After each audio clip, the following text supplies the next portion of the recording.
के द्वारा आज चुनाव की घोषणा कर दी गई है और आज से ही मॉडल कोड ऑफ कंडक्ट लग गया है। धारा 144 लग गया है, जिसमें कि 5 या 5 से अधिक व्यक्तियों का कहीं भी मजमा वो अवैध करार दिया जाता है। यानी कि कहीं भी कोई सभा होगी, कोई जुलूस होगा, कोई एग्रीगेशन होगा तो उसकी अनुमति पूर्व में ही एसडीओ से लेना पड़ेगा और उसको अनुपालन करना मैंडेटरी होगा। अन्यथा धारा 144 के उल्लंघन के साथ साथ यदि इलेक्शन संबंधित कोई वहां बैठकें चल रही है तो उसमें हम लोग इलेक्शंस के डिफरेंट सेक्शंस के तहत उसमें आईपीसी के सेक्शंस भी हम लोग इम्पोज करेंगे।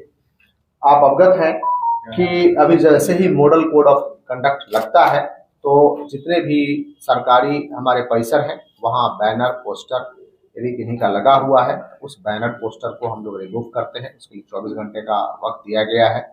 साथ ही किसी निजी घर पे, किन्हीं के निजी घर पे कोई बैनर पोस्टर लगा हुआ है तो संबंधित बैनर पोस्टर लगाने वाली व्यक्ति का दायित्व होगा कि उस घर के मालिक से वो परमिशन ले कि इस खाता खेसरा की जमीन पर और जिसकी चौहद्दी ये है कि हम यहाँ पे पोस्टर लगा रहे हैं उनकी अनुमति लेना मैंडेटरी है।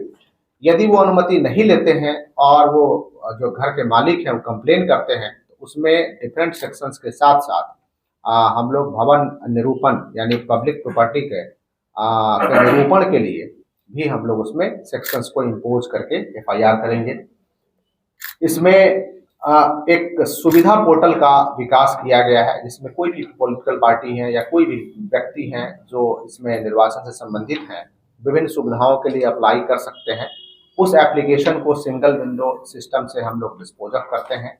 जैसे किन्हीं को कहीं सभा करानी है तो उसका एप्लीकेशन उस पर वेल बिफोर टाइम कम से कम 72 घंटा पहले हमें डालें और जिस ज़मीन पे कराना है उस ज़मीन का एनओसी उनको लेकर के मैंडेटरी है कि प्रोवाइड करेंगे। यदि सरकारी भूमि पे है तब भी उनको मैंडेटरी है कि ज़मीन का एनओसी जो संबंधित विभाग है उनसे लेकर के डालेंगे। अब उसमें अन्य विभागों का जो एनओसी है वो हम लोग सिंगल विंडो सिस्टम से क्लियर करा करके देंगे। यदि हेलीकॉप्टर से फ्लाई कराना चाह रहे हैं, वीआईपी आ रहे हैं तो इसकी भी अनुमति उनको लेना मैंडेटरी है और उक्त अनुमति के आलोक में ही आगे कार्रवाई करेंगे।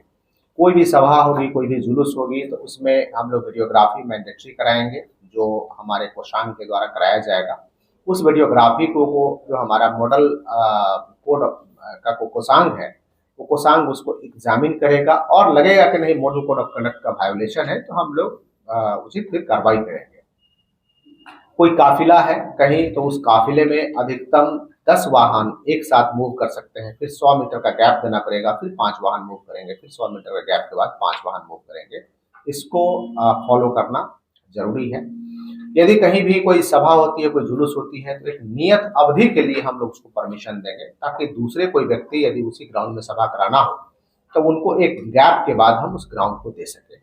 कोई जुलूस होगा तो एक ही रूट पर 2 जुलूस को एक समय में हम लोग अलाउ नहीं करेंगे जिससे कि किसी प्रकार का विवाद हो। कभी कोई भी पॉलिटिकल व्यक्ति किसी पॉलिटिकल पर्सन के निजी जीवन के बारे में कोई टिप्पणी नहीं करें, ये अनुरोध है। ये मॉडल कोड का वायोलेशन है। यदि कंप्लेन करते हैं तो इस सेक्शंस में भी प्राथमिकी दर्ज की जाएगी।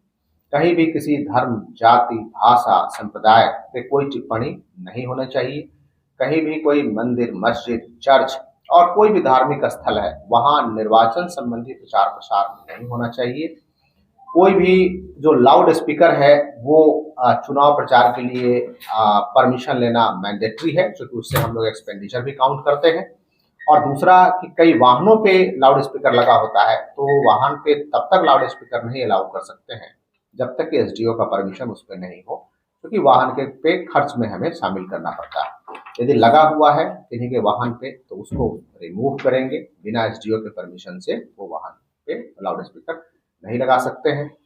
और मैं आपके माध्यम से समस्त राजनीतिक दलों से के प्रतिनिधि हैं उनसे मैं अनुरोध करूंगा जिनको कभी ब्रीफ भी किया गया है कि इस मॉडल कोड ऑफ कंडक्ट का पालन करें। हमने सभी राजनीतिक दलों के प्रतिनिधियों को जो मॉडल कोड ऑफ कंडक्ट की कॉपी है हमने प्रोवाइड करा दिया है और उस प्रोवाइड करने के बाद वो लोग उसको अनुपालन भी करेंगे। हम लोगों ने अभी ब्रीफ भी किया है। मॉडल कोड ऑफ कंडक्ट तो अभी लग गया है। हमारे यहाँ जो नोटिफिकेशन है नोटिफिकेशन 22 मार्च को होना है, थर्सडे को। लास्ट डेट यानी उस दिन से नॉमिनेशन शुरू हो जाएगा, 28 मार्च से नॉमिनेशन शुरू हो जाएगा थर्सडे से। Last date of making nomination वो 4 अप्रैल को होगा, थर्सडे को। फिर है date of scrutiny 5 April Friday को होगा। Last date of withdrawal of candidates 8 April Monday को होगा। और डेट ऑफ पोल जो 26 अप्रैल फ्राइडे को है। डेट ऑफ काउंटिंग 4 जून को है, जो ट्यूसडे है। इस प्रकार से हमारे यहाँ दूसरे फेज में माननीय भारत निर्वाचन आयोग के द्वारा निर्वाचन की घोषणा की गई है। Thank you. में जो वोटर हमारा वोटर लिस्ट है उसी पे हम रिसीविंग कोशिश कराएंगे कि रिसीव है। आप बोले हैं तो सही में कुछ जगहों आज के प्रेस ब्रीफ में आप सभी प्रेस लास्ट जो ये पर्ची लेके जाएगा वोट देने के लिए, वोटर स्लिप, हाँ वोटर स्लिप, वो जो भी आपके दिया है फिर कम से कम 7 दिन पहले हमारे पास वो वोटर पर्ची आ जाएगी।